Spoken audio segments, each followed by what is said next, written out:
ሰላም ጤና ይስጥልኝ ውድ የዩቲዩብ ተከታታዮች እንደምን ቆያችሁልኝ? በዛሬው ዕለት ይዤላችሁ የመጣሁትኝ አምስቱ አዕማደ ምስጢር በሚል ርዕስ ነው።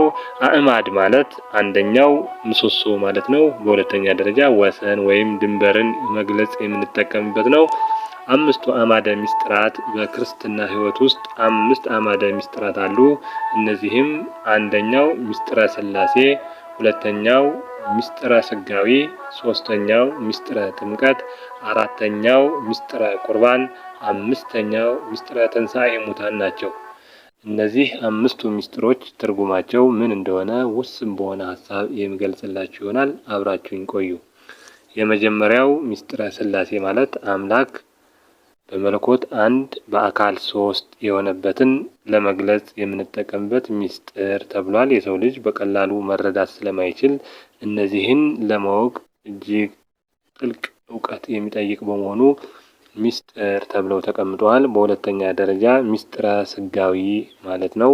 ምስጢረ ሥጋዌ አምላካችን ፈጣሪያችን ኢየሱስ ክርስቶስ ከሰማየ ሰማያት ወርዶ ከድንግል ማርያም ተወልዶ አምላክ ሰው የሆነበት ሰው አምላክ የሆነበትን ምስጢር የያዘ በመሆኑ ምስጢረ ሥጋዌ ብለን እንገልጸዋለን።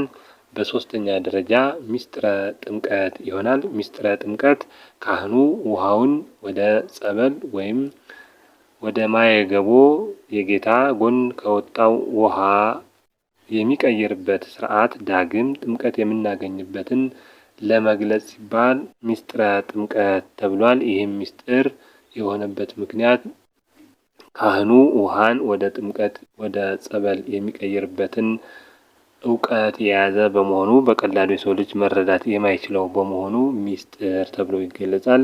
ምስጢረ ቁርባን ማለት ደግሞ አምላካችን ፈጣሪያችን ኢየሱስ ክርስቶስ ሥጋዬን የበላ ደሜን የጠጣ የዘላለም ሕይወት አለው ባለው መሰረት ካህኑ በተሰጠው ስልጣን የአምላካችንን ሥጋ የአምላካችንን ደም እንድንጠጣ የሚያደርግበት ምስጢር ምስጢረ ቁርባን ተብሎ ይገለጻል። የመጨረሻውና የአምስተኛው ምስጢረ ትንሣኤ ሙታን ይባላል። ትንሣኤ ሙታን ማለት በመጨረሻው ዘመን ላይ የሰው ልጅ ከሞተበት ከተቀበረበት ቦታ ዳግም በአምላክ ትእዛዝ የሚነሳበትን ትንሣኤን የሚገልጽበት ይሆናል። ይህንንም ነገር ለሰው ልጅ ለመረዳት እጅጉን ስለሚከብደው ምስጢር ተብሎ ተገልጿል። በዛሬው ዕለት ይዤላችሁ የመጣሁትኝ ርዕስ ይህን ይመስል ነበር። ከወደዳችሁት ላይክ፣ ሰብስክራይብ ማድረጋችሁ እንዳይረሳ። መልካሙን ሁሉ እመኝላችኋለሁ። ሰላም ሁኑ።